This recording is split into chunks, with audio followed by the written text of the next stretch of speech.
Šiandien ateistai nevaržomi šėlsta su savo kančiomis replikomis internete. Where does evil come from? Religion.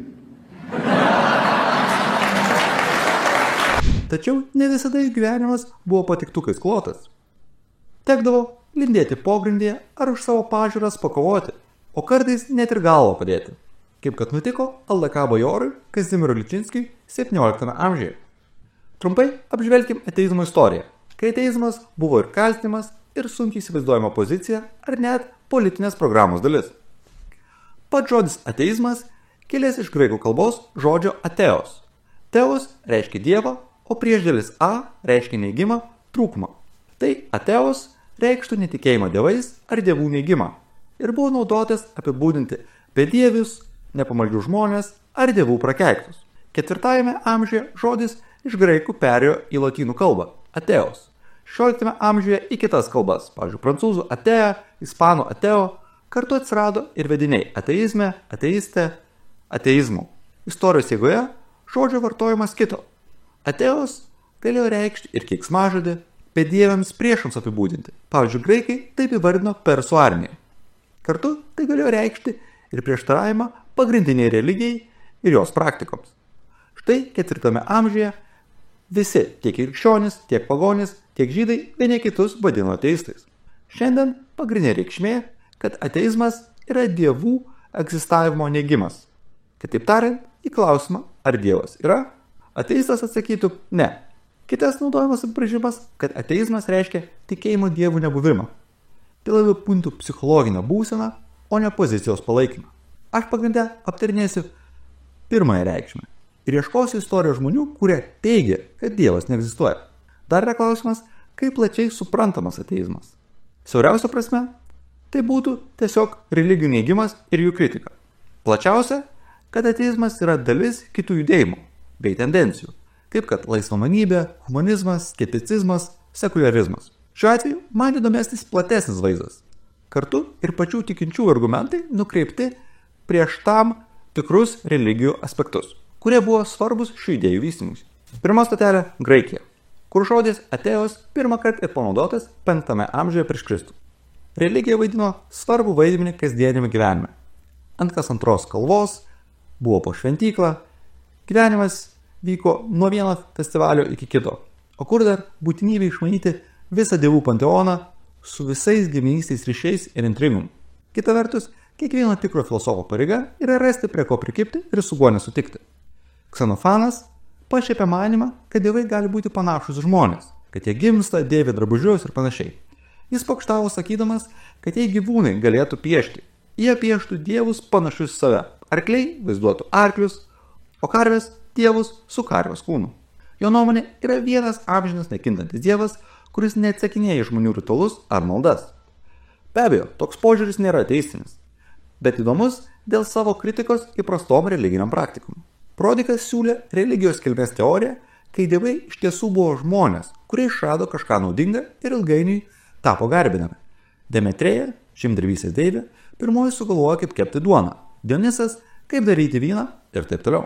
Taip pat randam ir turbūt pirmąjį agnostiką. Protagoras veikale apie dievus rašė: aš negaliu žinoti, jie egzistuoja ar ne, bei kokie jie galėtų būti. Būtent tokiai pozicijai apibūdinti 19 amžiuje sugalvota žodis agnostikas. Tai žmogus, kuris svarsto apie dievų egzistavimą, bet nepriema pozicijos taip ar ne. Nes to negalima žinoti, ar mano, kad abiejų pusių įrodymai vienodai neįtikina. Komplikuotas yra Epikūro vertinimas. Viena vertus, pats Epikūras teigia, kad ateistai atmetantis dieviškumo pasaulį yra išprotėję. Kita vertus, jis ir jo pasekėjai jau graikų buvo asocijuojami su ateizmu. Pagrindė dėl to, kad pasak epikūriečių dievai egzistuoja. Tačiau jie yra abstraktus idealai, kurie niekaip nesikiša į žmonių gyvenimą ir gyvena atskirai. Tai religinės praktikos bei maldos yra bevertės. Kartu manė, kad pasaulis sudarytas vien tik iš atomų ir tuštumos. Viskas vyksta pagal gamtos dėsnius, bei nėra pomirtinio pasaulio. Ir galiausiai yra graikų ateistai ir šiandienėje prasme. Nors jų apibūdinimai dažnai yra prieštaringi ar iš vėlesnių šaltinių. Bent jau kiti autoriai 5 amžiuje prieš Kristų priskyrė filosofui Hippo manymą, kad visata yra pilnai materialistinė, be vietos dievams ir nemirtinga siela neegzistuoja. Ir žinoma, Diogoras iš Miloso Dar kitaip, Diogoras ateistas, kuris garsėjo šaipimus iš religijos ir už tai buvo ištremtas iš Atėnų. Galimai jis sugalvojo vadinamą blogio problemą, klausdamas, jei pasaulyje yra dievų, kodėl blogai besielgintis nėra nubaudžiami. Plačiau apie pačią problemą galime išgirsti čia. Ateistai buvo dažni personažai teatro vaidinimas. Aristofano komedijose vergas stebėsi kito tikėjimų dievais. O tėvas tyčiasi iš sūnaus tikinčio Dzeuso egzistavimo. Kritijo pjesėje Sizifas nuskamba ir šiandien populiari mintis apie religijos kilmę, sakant, kad dievai yra gudraus žmogaus išradimas, kuris pastebėjo, kad įstatymė apsaugo tik nuo viešai atliekamų nusikaltimų. Todėl jis nutarė sukurti dievus, kad jie kontroliuotų ir žmonių privatų elgesį. Dėl šio motyvo Kritijas kartu su Diogoru bei agnostikų Protagoru yra dažniausiai minimi antikos ateistai. Galima rasti ir pilnai ateistinių veikalų, kaip kad 2 amžiuje pasirodžius argumentų apžvalga. Ir nors Graikijoje ateizmas buvo plačiai žinomas, jo įvaizdis buvo pagrindė neigiamas ir nesusilaukė plataus palaikymo. Štai Platonas įstatymuose ateizmą vadina liga, kuri karts nuo karto sušmėžuoja Atėnų pogrindyje. Romos imperijoje vaizdas buvo panašus. Ateizmas nebuvo populiari tema, netgi minimi vis tie patys graikų ateistai, nes panašu nebuvo ką papildomai įtraukti. Epikūrininkai ir toliau bandė išsiginti ateizmo kaltinimo, nors ir toliau savo nepadėjo, kritikuodami beveik visus religijos aspektus. Štai Titas Lukrecijus Karas 1 amžiuje tęsė epikūriečių mintis, jis kritikuoja religijos pasitelkimo karui. Teigia, kad gamtos neišmanimas veda prie dievų baimės, kai šie iš tiesų į žmonių gyvenimą nesikiša.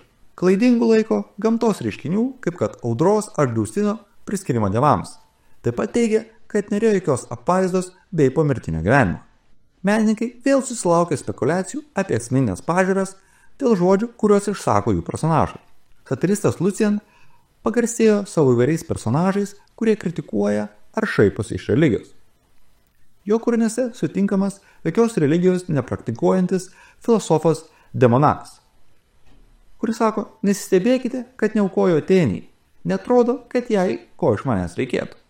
Ar Aleksandr, naujo kulto įkūrėjas, apgaudinėjantis patiklius neišsilavinusius žmonės, kuris savo taikiniu pasirinko nuošalų kaimą. Jis apsimeta esąs ir orakulas ir gydytojas. Ir kas įdomu, liepia į savo ratą neprileisti ateistų, krikščionių ar epikūriečių, kurie, suprask, turėtų greitai atskleisti jo apgaulę. Ateistų paieškos krikščioniškoje Europoje viduramžiais susiduria su sunkumais. Yra tik užuominos tikinčiųjų tekstuose. Nėra pirminių šaltinių, kas save tai vadintų ir aiškiai išreikštų ateistinę poziciją. Pavyzdžiui, Peter of Cornwall siekia pateikti konkrečius Dievo, angelų ir sielos pomirtinio gyvenimo įrodymus, nes yra tų, kurie mano, kad Dievas neegzistuoja. Nors neaišku, ar buvo pats tokių sutikęs Londone. Yra 13 amžiaus anekdotas apie pijoką tavernoje, kuris pardavė sielą velniui už vyną. O tai pigiai, nes manė, kad siela neišliks po mirties, todėl nėra labai vertinga. Visgi žymiausias ateistas viduramžiais buvo tas kvailys Biblijoje, kuris sako savo širdyje, Dievo nėra. Tokiais Augustinas laiko šventvagiškus filosofus, kurie laikosi klaidingų nuomonių apie Dievą, bei klaidingai gyvenčių žmonės, kurie mano, kad Dievas palaiko jų blogus veiksmus. Tomas Akvinietis užsimena apie 2 galimus prieštaravimus Dievo buvimui. Visų pirma, jei Dievas be galo geras, negalėtų būti blogio, bet jis egzistuoja. Akviniečio atsakymas, kad Dievas gali net ir iš blogio padaryti gėrį. Dėl to jie gali koegzistuoti. Antrasis prieštaravimas, kad geriau paprasti paaiškinimai, su kuo mažiau prielaidų. Jei gamtos reiškinius galima paaiškinti dėsniais, o žmonių elgesį racionalumu ir valia, nereikia prielaidų apie Dievą. Kam Akvinietis prieštarauja sakydamas, kad reikia nekintamos pirmosios priežasties gamtai ir žmonių racionalumui. Tiesa, jis nemini, kas galėjo taip manyti ir tam neskiria daug dėmesio. Viljamas Okamas mini, kad daugelis abejoja, ar Dievas egzistuoja ir ar įmanoma, kad Dievas egzistuotų. Nors neaišku, ar jis turi omenyje amžininkus ar skaitytus graikų autorius. Yra 13 amžiaus legenda apie Siger, kaip pasislėpusią ateistą, nors šiandieninių istorikų taip nebemanoma. Viduramžiais Europoje ateizmas buvo suprantamas kaip absurdas, mąstymo klaida, kylanti dėl kvailumo, ligos, išprotėjimo, nevilties ar demonų įtakos. Nors ir žinojo apie tokią galimybę, nelaikė ateizmo problema bei rimta pozicija. O štai islamiškas pasaulis 80 amžiuje išgyveno įdomų laikotarpį. Ortodoksinės pozicijos dar tik formavosi. Dar nebuvo griežtų bausmių už islamo palikimą, retai bausdavo ir už pranašo žinimą. Todėl buvo galima sutikti pačių drąsiausių minčių. Buvo ir aršios apreiškimo bei Korano kritikos. Sutinkamos, kaip dabar vadintume, laisvamaniškos idėjos, kad tiesos paieškose reikia remtis argumentais, o ne tradicija ar apreiškimu. Šiausi religijos kritikai nebuvo ateistai. Buvo visuotinai priimta, kad filosofai ir teologai galutinai rodė Dievo buvimą. Populiariausi argumentai buvo du. Pirmiausia, Aristoteliui įkvėpta būtinoji pirmoji priežastis, kad nebūtų begalinio regreso, priežasčių ir pasekmių grandinėje. Taip pat Avicenos apibrėžtas Dievas kaip egzistuojantis, kuris kitiem suteikia egzistavimą. Korane randame sąvoką kufar, taip įvardami netikintis Dievu, apreiškimu, pranašais ir pomirtiniu gyvenimu. Tačiau kartais į šią kategoriją patenka ir žydai, krikščionys bei pagonis. Pačiame Korane minimi netikintis, kurie sako, yra tik mūsų gyvenimas šiame pasaulyje, mes mirštame, o kiti gimsta. Mūsų naikina tik laikas. Kas apibūdintų netikėjimą pomirtiniu gyvenimu. Vėlesnėje islamo literatūroje minimi duhriai, kurie netiki pomirtiniu gyvenimu, Dievu, nes jie negalima pažinti pojūčiais. Neaišku, ar tai tikra, ar įsivaizduojama grupė, sukurta polemikos tikslam. Jiems dar priskiriami argumentai, kad kadangi pasaulyje pilna blogio, kūrėjas negali būti išmintingas ir geraširdis. Kas reikštų, jog pasaulis sukurtas demiurgo, blogojo kūrėjo, kas primena ir graikų iškeltą blogio problemą ir kai kurių gnostikų požiūrius. O ryškiausias tuo metu personažas 9 amžiuje gyvenęs Ibn al-Ravandi, kuris susteltų net nuožmiausią Delfi komentatorių. Ravandi parašė daugybę veikalų, kai kuriuose išsakė visiškai ortodoksinę poziciją, kaip manoma dėl to, kad prireikus galėtų apsiginti. Rašė paneigimus savo paties darbam. Tada yra daugybė interpretacijų apie jo tikrasias pažiūras. Yra bent 3 jo kritikos kryptis. Visų pirma, pačio kūrėjo vaidmuo. Vienoje vietoje mini, kad visata išvis neturi kūrėjo. Nors kitur patiks nemano, jog Dievas pats nusprendė sukurti pasaulį, o veikiau tai jo neišvengiama prigimtis. Čia yra prieštaravimai požiūriui apie laisvą valią turinti geranorišką Dievą. Visų antra, vis ta pati blogio problema. Ravandi nuomonė, kūrėjas, kuris sargdina žmonės, daro juos neturtingais, juos testuoja, nėra išmintingas. Be to, kvailas Dievas tas, kuris keršyje ar baudžia, ką nors amžiną bausmę, už tai, kad jis nusidėjo ar netiki, nes tai visiškai neproporcinga bausmė nusikaltimui. Kartu jis nevengia pasišaipyti ir iš rojaus. Užkliuvo jam ir pranašai bei apreiškimas. Jo nuomonė, pranašai, kaip kad Abraomas, Mozė, Jėzus ar Muhamedas, tik magai ir melagiai atlikinėja triukus. Kartu Korano kalba neišmintinga, pilna prieštaravimų, klaidų ir absurdų. Pavyzdžiui, Ravandi klausia, kas nemoka skaičiuoti iki 8? Dievas. Mat galima sutikti skirtingą pasaulio kūrybos trukmę. Vienur sukūrė pasaulį per 6 dienų, o kitoje vietoje sukūrė žemę per 2 dienas, pastatė ant žemės tvirtus kalnus per 4 dienas ir sutvėrė dangų per 2 dienas. Taigi viskas susumavus, jau gauname 8 pasaulio kūrimo dienas. Dar jis pridėdavo pastabą, kad Koranas estetiškai negražus, nes yra daugybė geresnės poezijos. Kitas, vertas paminėjimo islamo laisvamanybės istorija, Abu Bakr al-Razi. 90 amžiaus gydytojas, filosofas. Jis irgi neigia pranašų stebuklus. Išsako panašią nuomonę, kad Koranas nėra stebuklingas savo stiliumi ar turiniu ir tūkstančiai literatūros kūrinių gali jam prilygti. Pastebi, kad pasaulio religijos skiriasi savo dievo supratimu ir jų teiginiai atrodo pagristi tik konkrečiai bendruomeniai ir ne viena iš jų netapo universali. Kas yra absurdas? Religijos paplitimas tam tikroje vietoje yra dėl vykdomos prievartos, o ne dėl teisingesnio požiūrio apie pasaulį. Religijos kyla iš žmonių, o ne dievybių. Sekdami pranašiai, žmonės imituoja savo lyderius, o empiriniai tyrimai ir atsinaus mąstymas užgožiam. Ir galiausiai Abu al-Mari, 10 amžiaus aklas poetas, kurio pilno vardo net nebandysiu užtarti. Jis irgi išsakė labai panašius į minėtus požiūrius. Religija ir ritualai yra apgaulės, sukurtos praeitie žmonių, kurie tiesiog siekia turto. Šventusios knygos yra išgalvotos. Žmogus nuo jaunystės girdi ir mokosi iš to, ką mato aplinkui. Jei tėvai zoroastristai, pats tokių ir taps. Religija turi ir teisingų bei klaidingų teiginių. Tačiau eilinis tikintysis neatsirenka ir tik dėjantai stengiasi racionaliai viską atskirti. Sklido gandas, kad pats Al-Mari bandė pranokti ar parodijuoti Koraną. Kartu jis šaipėsi iš piligrimystės. Teigia, kad Meka yra pagoniškos kilmės stabas. Neigia kūnišką pomirtinį gyvenimą, kur valgai ar geri. Nors šie trys nebuvo ateistai, panašu, kad tik pats dievo buvimo faktas liko nepaliestas. Daugiau kliuvo viskam, nuo pačių religijų, pranašų bei Korano. Sunku įsivaizduoti panašaus aštrumo teiginius tuometinėje krikščioniškoje Europoje. Tačiau neartimuosiuose rytuose viduramžiais vyko pagrindinės ateizmo diskusijos. Liko dar viena ir galbūt daugam netikėta vieta. Indija ir dabar dar daugam asocijuojasi su ant vinių gulinčiais jogais ir ant kiekvieno kampo sutinkama šventa karvė. Tačiau tarp daugybės joje randamų filosofinių mokyklų ir religijų yra ir ryškios ateistinės srovės, kurios yra skaitlingiausios savo tekstų bei autorių kiekį. Nei bet kas randama istorija iki to. Kartu, bent jau man, dėl visų tūkstantmečių tradicijų ir šimtų atšakų yra labai sunku išnarplioti šį mazgą. Jau paprašiau būtų paaiškinti santykius tarp sosto karų personažų, nei kas, ką ir kodėl eretikų vadino Indijos tradicijose. Laimiai yra gera vieta pradėti. Žymaus filosofo Udjana 10 amžiuje rašytas veikalas, kuris pateikia atsakymus 5 ateistinėm kryptim, įrodinėdamas dievo buvimą. Jos būtų Vedinė, Mimasaka, budistai, žainistai, Sanghija ir pati šauniausia visų Čarvaka. Vedinė Mimasaka. Vienintelė iš visų minimų priklausanti vediniai tradicijai. Likę 4 šių pagrindinių hinduizmo tekstų autoritetą neigia. Mimasa doktrina teigia, kad Vedos yra amžinos ir niekieno nesukurtos.